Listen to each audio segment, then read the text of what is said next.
Hi friends, എൻ്റെ പുതിയ വീഡിയോയിലേക്ക് എല്ലാവർക്കും സ്വാഗതം. ഇന്ന് ഇൻസ്റ്റഗ്രാമിൽ ഞാനൊരു വീഡിയോ കണ്ടു.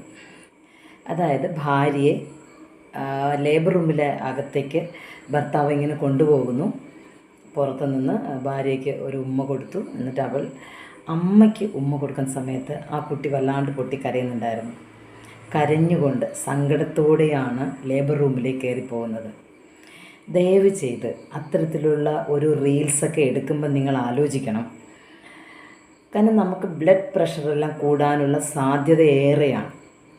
വളരെ മനസ്സും ശരീരമൊക്കെ ക്വയറ്റായിരിക്കുന്ന സമയത്ത് സന്തോഷത്തോടു കൂടി ശരിക്കും ലേബർ റൂമിലേക്ക് പോകുന്നതാണ് എപ്പോഴും നല്ലത്.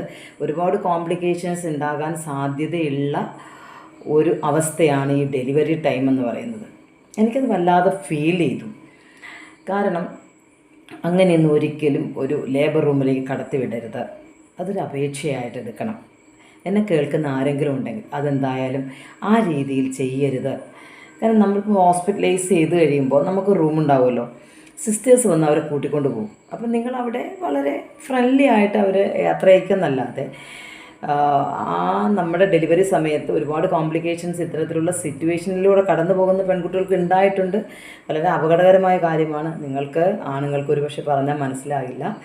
ഡെലിവറി എന്ന് പറയുന്നത് ഒരു അമ്മ മരിച്ച് മറ്റൊരാൾക്ക് ജീവൻ കൊടുക്കുന്നതാണ്, കുഞ്ഞിന് ജീവൻ കൊടുക്കുന്നതാണ്. അത്രയധികം കോംപ്ലിക്കേഷനാണ്. അതുകൊണ്ട് തന്നെയാണ് ആക്ച്വലി ഇന്നൊരു ഗർഭിണി, ഞാനൊരു അമ്മയായിരുന്നത് കൊണ്ട് തന്നെ മറ്റൊരു ഗർഭിണിയെ കാണുമ്പോൾ ഞാൻ ഇങ്ങനെ തൊഴുതു പോകും. അത്രയധികം ബുദ്ധിമുട്ടുള്ള ഒരു കാലഘട്ടമാണ് ഈ 9 മാസവും. അതിനുശേഷം ആ ലേബർ റൂമിൽ നിന്ന് കുട്ടിയെ കൊണ്ട് നിങ്ങളുടെ കയ്യിൽ തരുമ്പോൾ നിങ്ങളെല്ലാവരും ചിരിക്കുന്നുണ്ട്, ചിരിച്ച് സന്തോഷിക്കും. പക്ഷേ അതിനകത്ത് ഒന്നനങ്ങാൻ പോലും കഴിയാതെ വേദനിച്ച് ആ ടേബിളിൽ കിടക്കുന്ന ഒരു പെണ്ണിൻ്റെ ഒരു മനസ്സുണ്ടല്ലോ. പിന്നെ ഹെൽത്ത് ടിപ്പുകളുമൊക്കെ വരുമ്പോഴത്തേക്ക് എഴുന്നേറ്റ് നടന്ന് ബാത്റൂമിലേക്ക് പോകാനൊക്കെ ഡോക്ടേഴ്സ് നിർദ്ദേശിക്കും. ആക്ച്വലി ഒരു 5 അടി വയ്ക്കുക എന്ന് പറഞ്ഞാൽ നമ്മൾ 5 കിലോമീറ്റർ ദൂരം പോകുന്ന അത്രയധികം ഒരു ബേർഡനായിട്ടാണ് നമുക്ക് ആ സമയം ഫീൽ ചെയ്യുന്നത്. എന്നിട്ടും അതൊക്കെ അതിജീവിച്ച് വീട്ടിലെത്തി ഉറക്കമില്ലാത്ത ദിവസങ്ങൾ ഒക്കെ കഴിഞ്ഞാണ് ഒരു കുഞ്ഞിനെ നമ്മൾ വളർത്തിയെടുക്കുന്നത്. പിന്നെ അതിനുശേഷമുള്ള കാര്യങ്ങളൊക്കെ നിങ്ങൾക്കറിയാമല്ലോ. പക്ഷേ ഒരു കാര്യം നിങ്ങൾ ശ്രദ്ധിക്കണം. ലേബർ റൂമിലേക്ക് ഒരു ഗർഭിണിയെ കടത്തിവിടുമ്പോൾ ഇത്തരത്തിലുള്ള സെൻറ്റിമെൻ്റൽ സീനുകൾ ഉണ്ടാക്കാതിരിക്കുക.